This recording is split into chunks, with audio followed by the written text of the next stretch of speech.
राज्यातील स्थानिक स्वराज्य संस्थांच्या निवडणुकीच्या पहिल्या टप्प्यातील मतदानाचे निकाल काल हाती आले। 246 नगरपालिका आणि 42 नगरपंचायतींसाठी 2 आणि 20 डिसेंबरला मतदान पार पडलं होतं। त्यानंतर काल झालेल्या मतमोजणीमध्ये महायुतीला घवघवीत यश मिळालं।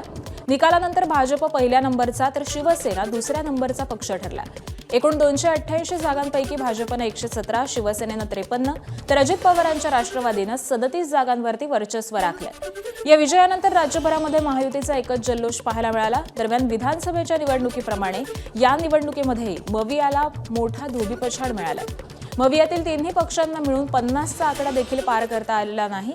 तिन्ही पक्षांचा मिळून फक्त 44 जागांवरती विजय झाला।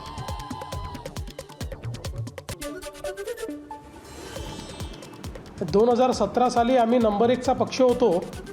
त्यावेळी आमचे 1602 नगरसेवक होते। आता त्याच्यात दुपटीपेक्षा जास्त 3325 नगरसेवक हे भारतीय जनता पक्षाचे निवडून आलेले आहेत। त्यामुळे एकूण जी नगरसेवकांची संख्या आहे त्याच्या 48% एकट्या भाजपचे नगरसेवक हे निवडून आलेले आहेत। याचा अर्थ प्रचंड मोठं जनसमर्थन आम्हाला मिळालेलं आहे। महायुतीच्या या घवघवीत यशानंतर उपमुख्यमंत्री एकनाथ शिंदेंनी मतदारांचे आभार मानले। लोकसभा आणि विधानसभेप्रमाणेच नगरपालिका निवडणुकीत देखील महायुतीला यश मिळाल्याचं शिंदेंनी म्हटलंय। यावेळी शिंदेंनी सर्व लोकप्रतिनिधी, मंत्री, आमदार आणि मुख्यमंत्री फडणवीसांचं देखील अभिनंदन केलं। सोबतच आगामी महापालिका निवडणुकीत देखील महायुती असंच घवघवीत यश प्राप्त करेल असा विश्वास देखील एकनाथ शिंदे यांनी व्यक्त केलाय। मुख्यमंत्री देवेंद्र फडणवीसजी यांचंही मनापासून अभिनंदन करतो की भारतीय जनता पक्षाला देखील या निवडणुकीमध्ये चांगलं यश मिळालेलं आहे आणि नंबर 1चा पक्ष म्हणून त्यांना यश मिळालं आहे। आणि शिवसेना देखील या निवडणुकीमध्ये नंबर 2 च्या पक्षाच्या रूपाने या ठिकाणी महाराष्ट्रामध्ये समोर आली आहे। शिवसेना आणि धनुष्यबाण अगदी घराघरामध्ये पोहोचवण्याचं काम या छोट्या नगरपालिका नगरपंचायतीच्या निवडणुकांमध्ये आमच्या कार्यकर्त्यांनी केलं आहे। त्याबद्दल मनापासून मी त्यांचं अभिनंदन करतो। बारामती नगरपालिकेच्या निवडणुकीत अजित पवारांच्या राष्ट्रवादीनं बाजी मारली आहे। बारामती नगरपालिकेच्या 41 पैकी 35 जागांवरती अजित पवारांच्या राष्ट्रवादीचे उमेदवार विजयी झाले। तर शरद पवारांच्या राष्ट्रवादीला या निवडणुकीमध्ये मोठा धक्का बसलाय। पवारांच्या राष्ट्रवादीला अवघ्या एका जागेवरती विजय मिळाला। बारामती नगरपालिकेची निवडणूक जाहीर झाल्यापासूनच तिथं कोण बाजी मारणार याची उत्सुकता होती। याआधी राष्ट्रवादीच्या फुटीनंतर पार पडलेल्या लोकसभा निवडणुकीमध्ये सुनेत्रा पवारांचा पराभव करत सुप्रिया सुळे विजयी झाल्या होत्या। त्यानंतर विधानसभेला देखील बारामतीत काका आणि पुतण्या विरुद्ध युगेंद्र पवार अशी लढत झाली होती। त्यामुळे अजित पवारांनी विजय मिळवत गड राखला होता आणि या दोन्ही निवडणुकीनंतर नगरपालिका निवडणुकीत देखील दोन्ही पवारांमध्ये लढत रंगली। मात्र त्यामध्ये अजित पवारांनी निर्विवाद वर्चस्व मिळवले।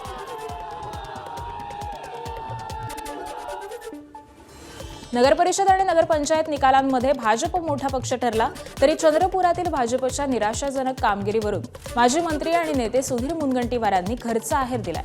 चंद्रपूर जिल्ह्यातील 11 नगरपरिषदांपैकी 7 नगरपरिषदांवरती काँग्रेसनं नगराध्यक्षपद हे खेचून आणलंय आणि यावरूनच चंद्रपूर जिल्ह्यातील भाजपच्या हाराकिरीमुळे पारा चढलेल्या मुनगंटीवारांनी थेट पक्ष नेतृत्वावरच संताप व्यक्त केलाय। जिल्ह्यामध्ये प्रवेश देताना जिल्हा अध्यक्ष असतील किंवा मी इतकी वर्ष काम करतो, कोणतीही चर्चा न करता प्रवेश दिला जातो आणि त्याच्यातून नवीन नवीन गट उभे केले जातात। तर माझं व्यक्तिगत मत होतं की पक्षाने विचारपूर्वक दिलं पाहिजे। भारतीय जनता पार्टीमध्ये आल्यानंतरही संघाच्या विविध कार्यक्रमाला विरोध करणारे हे जर पक्ष नेतृत्वांच्या मांडीला मांडी लावून बसतात तर सामान्य कार्यकर्त्यांना याबद्दल निश्चितपणे खेद आणि खंत वाटते। पक्ष नेतृत्वाने गटबाजीला पोषक असं वातावरण दुर्दैवाने निर्माण केलं आणि नंबर 2 या 4 जिल्ह्यांमध्ये मतदारांचा जो विकासावरचा विश्वास होता त्याबद्दल त्यांच्या मनात शंका येईल असे निर्णय केले। आता ज्यांनी निर्णय केले असतील या बाबतीत त्यांनी समजून घेतलं पाहिजे कारण निर्णय कोण करतो हे समजायला मार्ग नाही. तर मुनगंटीवारांनी व्यक्त केलेल्या खदगदीवरती मुख्यमंत्री फडणवीसांनी प्रतिक्रिया दिली. मुनगंटीवार यांना महापालिकेत पूर्ण शक्ती देऊन चंद्रपूर महापालिका जिंकू असा विश्वास हा मुख्यमंत्र्यांनी व्यक्त केला आहे.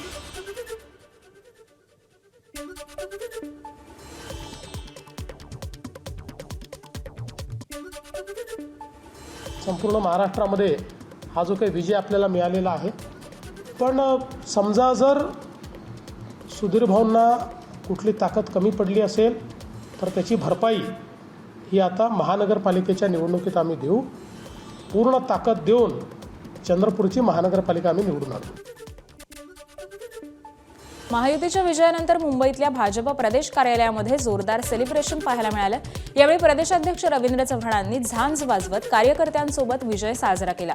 या जल्लोषामध्ये भाजप आमदार श्रीकांत भारतीय, प्रवक्ते नवनाथ बन देखील सामील झाले. त्यानंतर पार पडलेल्या पत्रकार परिषदेमध्ये रवींद्र चव्हाणांनी हा राज्यातील जनतेनं महायुतीला दिलेला आशीर्वाद असल्याचं म्हटलेलं आहे आणि त्यांचे आभार मानले.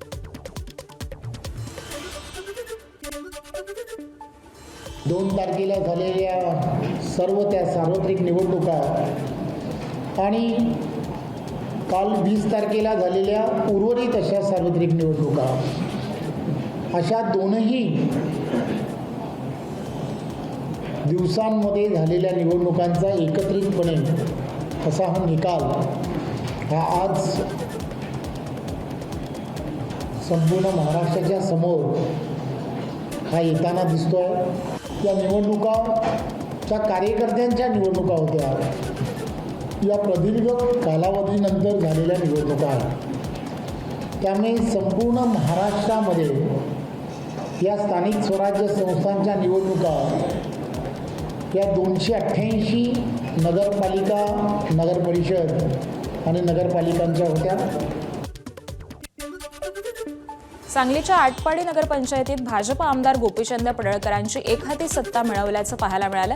आटपाडीत युटी जाधव 1177 मतांनी विजयी झाले. त्यांच्या या विजयानंतर मोठा जल्लोष करण्यात आला. या विजयामध्ये आमदार गोपीचंद पडळकर देखील सहभागी झाले होते. यावेळी उत्साही कार्यकर्त्यांनी त्यांना खांद्यावरती उचलून घेतल्याचं पाहायला मिळालं. पडळकरांनी देखील भन्नाट डान्स करत विजयी जल्लोष साजरा केला.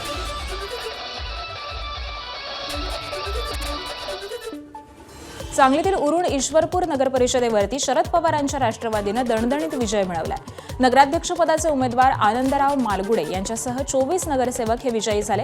यावेळी ईश्वरपूरमधील शरद पवारांच्या राष्ट्रवादी पक्षाच्या कार्यालयाबाहेर कार्यकर्त्यांनी गुलालाची उधळण करत एकच जल्लोष केला.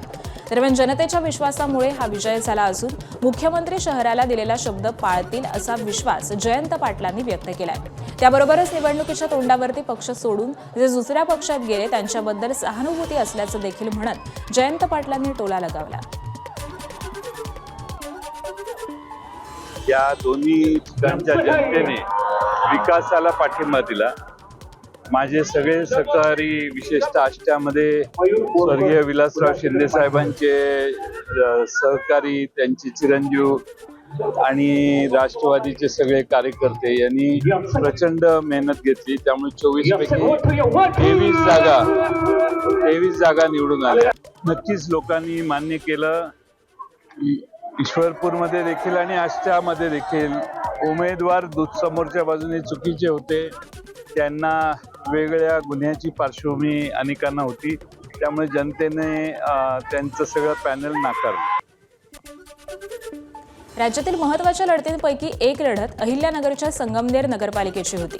संगमनेरमध्ये आमदार सत्यजित तांबेंच्या पत्नी मैथिली तांबे आणि आमदार अमोल खताळांच्या बहिणी सुवर्ण खताळांमध्ये थेट लढत होती. यामुळे आमदार सत्यजित तांबेंसह बाळासाहेब थोरातांची आणि आमदार अमोल खताळांची प्रतिष्ठा देखील पणाला लागली होती. मात्र या प्रतिष्ठेच्या लढाईमध्ये मैथिली तांबेंना निर्णायक आघाडी घेत विजय मिळवलेला आहे. बाळासाहेब थोरातांच्या विधानसभेतील पराभवानंतर ही पहिलीच निवडणूक होती आणि यामध्ये मामा भाच्यांच्या करिश्म्यामुळे मैथिली तांबे ह्या विजयी झालेल्या आहेत. त्यांच्या या विजयानंतर कार्यकर्त्यांनी मोठा जल्लोष साजरा केला. यावेळी त्यांचे पती आमदार सत्यजित तांबेंनी देखील ठेका धरल्याचं पाहायला मिळालं.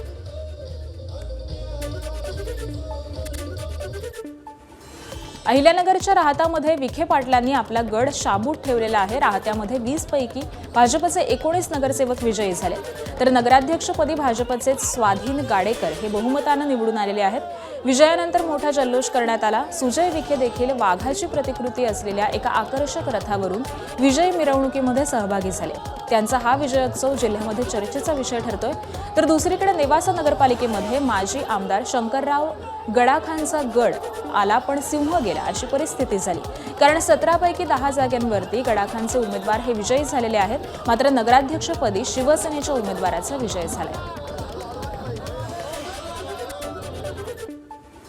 अहिल्यानगरच्या राहाता आणि शिर्डीमध्ये विजयानंतर विखे पिता पुत्रांनीही जल्लोष साजरा केला। मंत्री राधाकृष्ण विखे पाटील आणि सुजय विखेंनी फुगडी खेळत विजय साजरा केला, तर यावेळी कार्यकर्त्यांनी देखील मोठा जल्लोष केला। राहता नगर परिषदेच्या निकालामध्ये जो प्रचंड मताधिक्य राहत्याच्या नागरिकांनी दिलं, प्रथमतः विजयाबद्दल मी आमच्या सर्व मतदार बंधू भगिनींचं मी मनापासून अभिनंदन करतो। आपल्या राज्याचे लोकप्रिय मुख्यमंत्री माननीय देवेंद्रजी फडणवीस साहेब यांनी ताकद आम्हाला दिली सगळ्यांच्या पाठीमागं हे काम विकासात्मक काम करताना। हा विजय हा भारतीय जनता पक्षाचा आहे।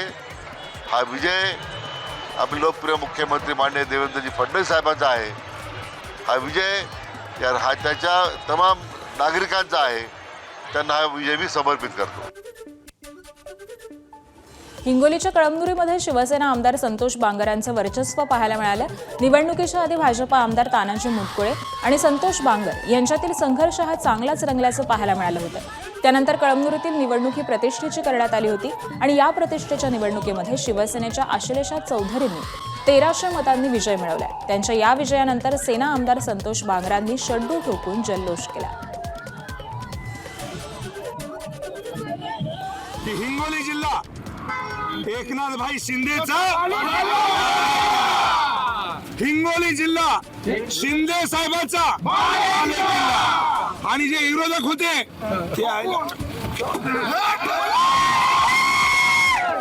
साहेब तुम्हाला निस्त्याच बेंडखोळ नाही, उभाटाचं काय झालं, उभाटा काय झालं काही म्हणू लागले। अरे कशाला नादी लागायले, कोणाचाही नाद करायचा पण शिंदे साहेबाचा नाद करायचा नाही, ध्यानात ठेवा। ज्यानं शिंदे साहेबाचा नाद केला त्याचा सत्यानाश झाला। जळगावच्या मुक्ताईनगरमध्ये मंत्री रक्षा खडसेंच्या वर्चस्वाला सुरुंग लागलाय।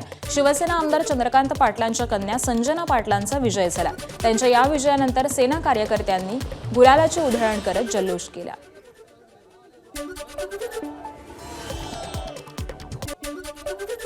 जळगाव जिल्ह्यातील मुक्ताईनगरमध्ये शिंदेच्या शिवसेनेचे आमदार चंद्रकांत पाटील यांची कन्या संजना पाटील यांचा जोरदार विजय झालाय। भाजप विजयाचे प्रबळ दावेदार मानले जात असताना शिंदेच्या शिवसेनेनं मित्रपक्षाला जोरदार धक्का दिला, मात्र या पराभवाचं खापर मंत्री गिरीश महाजन यांनी एकनाथ खडसेंच्या परिवारावरती फोडलेलं आहे। एकनाथ खडसे हा माणूस आमच्यासाठी अपशकुनी असून त्यांची मुलगी 2दा विधानसभा निवडणुकीत उभी राहिली आणि जोरदार पडली, त्यामुळे एकनाथ खडसेंचं आता काही राहिलं नसल्याची प्रतिक्रिया ही गिरीश महाजन यांनी दिली। खडसेंचं दुकान सांगतो मी बंदच झालेलं आहे। कुठं काय त्यांचं दूध संघामध्ये होते, चेअरमन होते, त्यांच्या पत्नी पडल्या, बँकेमध्ये मुलगी होती ती घरी गेली, 2 वेळा मुलगी उभी राहिली ती सुद्धा जोरात पडली। तुमचं आहे काय विनाकारण फक्त आपला डिंगोरा वाजवायचा आणि वाटेल तसं बोलायचं। पण मला वाटतं त्यांच्या या भूमिकेमुळे ते आमच्या स्टेजवर येऊन प्रचार करायला लागले कमळाचा, आमच्या रक्षाताईंबरोबर। त्यांची मुलगी जी राष्ट्रवादी काँग्रेसची महिला विंगची अध्यक्ष आहे ती सुद्धा इकडे भाजपचं कमळ घेऊन स्टेजवर चढायला लागली आणि बोलायला लागली, भांडायला लागली तिथे लोकांशी। मला असं वाटतं की अपयशाचं कारण खरं हेच आहे। एबीपी माझा, उघडा डोळे बघा नीट।